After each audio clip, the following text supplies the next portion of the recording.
Nessuno si sente escluso, lo sostiene l'associazione Zelino Terzo da Onara che da anni si batte perché chi ha perso i risparmi di una vita credendo nelle banche possa essere almeno in parte risarcito.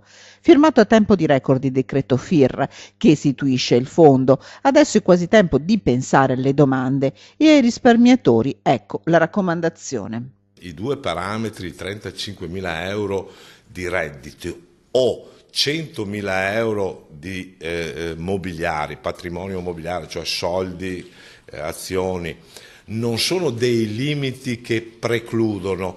Ci sono due binari. Chi è al di sopra dei 100.000 euro o dei 35 avrà un controllo diverso che può essere anche quello sicuramente semplificato. Non solo. Il governo starebbe cercando di alzare il tetto e di portare a 200.000 euro il valore del patrimonio immobiliare per cui non sarebbe necessario alcun arbitrato. Nessun ritardo per nessuno, assicura l'associazione Zelino Terzo da Onara.